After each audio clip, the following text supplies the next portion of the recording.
എറണാകുളത്ത് പുതിയ KSRTC bus stand നിർമ്മിക്കുന്നതിനായി 12 കോടി രൂപ അനുവദിക്കുമെന്ന് ധനമന്ത്രി KN ബാലഗോപാൽ അറിയിച്ചിട്ടുണ്ട്. നിലവിലെ ബസ് സ്റ്റാൻഡിന് അടുത്തായി കാരിക്കാമുറിയിലാണ് പുതിയ സ്റ്റാൻഡ് വരിക. പദ്ധതിയുടെ ഭാഗമായി മന്ത്രി നേരിട്ടെത്തി സ്ഥലം സന്ദർശിക്കുകയും ചെയ്തു. അതേസമയം നിലവിലെ ബസ് സ്റ്റാൻഡിന്റെ നവീകരണ പ്രവർത്തനങ്ങൾ പുരോഗമിക്കുകയാണ്. 12 കോടി രൂപയാണ് പുതിയ KSRTC ബസ് സ്റ്റാൻഡിനായി ആദ്യഘട്ടത്തിൽ അനുവദിച്ചിരിക്കുന്നത്. നിലവിൽ എറണാകുളം KSRTC സ്റ്റാൻഡ് ഇരിക്കുന്ന സ്ഥലം 8 ഏക്കറാണുള്ളത്. ഇവിടെ കാരക്കാമുറി ഭാഗത്തായാണ് പുതിയ ബസ് സ്റ്റാൻഡ് നിർമ്മിക്കുക.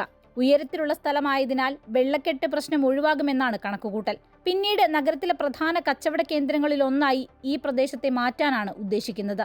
വളരെ വേഗത്തിൽ നിർമ്മാണം പൂർത്തിയാക്കുകയാണ് ലക്ഷ്യമെന്ന് ധനമന്ത്രി KN ബാലഗോപാൽ പറഞ്ഞു. ഇത് കാലോചിതമായി പരിഷ്കരിക്കണം എന്നുള്ള ആവശ്യം നേരത്തെ ഉണ്ട്. ആദ്യ ഘട്ടമായിട്ട് ഇപ്പോൾ ചെയ്യേണ്ടത് ഇവർ വെച്ചേക്കുന്ന പ്രപ്പോസൽ 12 കോടിയാണ്. സ്മാർട്ട് സിറ്റിയുടെ ഭാഗമായിട്ട് കുറച്ച് ഡിസൈനൊക്കെ ഉണ്ടാക്കിയിരുന്നു. വലിയൊരു കൊമേഴ്സ്യൽ പദ്ധതിയായിട്ട് ഈ ഭാഗമെല്ലാം പിന്നീട് ഡെവലപ്പ് ചെയ്യാനുള്ള പദ്ധതിയാണുള്ളത്. ഇപ്പോൾ ബസ് സ്റ്റാൻഡിൻ്റെ കാര്യമാണ് നമ്മൾ അതിന് പണം അനുവദിക്കും. അത് ഇന്ന് നോക്കിയിട്ട് ആ പണം അനുവദിച്ച് ബസ് സ്റ്റാൻഡ് അടിയന്തരമായിട്ട് ഇവിടെ നിർമ്മിക്കാനുള്ള നടപടിക്രമങ്ങൾ സ്വീകരിക്കാമെന്നാണ് ഇപ്പോൾ ആലോചിക്കുന്നത്. ധനകാര്യ വകുപ്പ് അതിനാവശ്യമായ പണം അനുവദിക്കും. അതേസമയം നിലവിലെ KSRTC ബസ് സ്റ്റാൻഡിന്റെ നവീകരണ പ്രവർത്തനങ്ങൾ പുരോഗമിക്കുകയാണ്.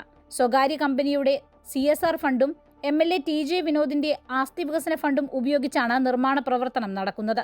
വെള്ളക്കെട്ട് ഒഴിവാക്കുക, അടിസ്ഥാന സൗകര്യങ്ങൾ വികസിപ്പിക്കുക എന്നിവയാണ് മുഖ്യ ലക്ഷ്യം. അമൃത ന്യൂസ്, കൊച്ചി.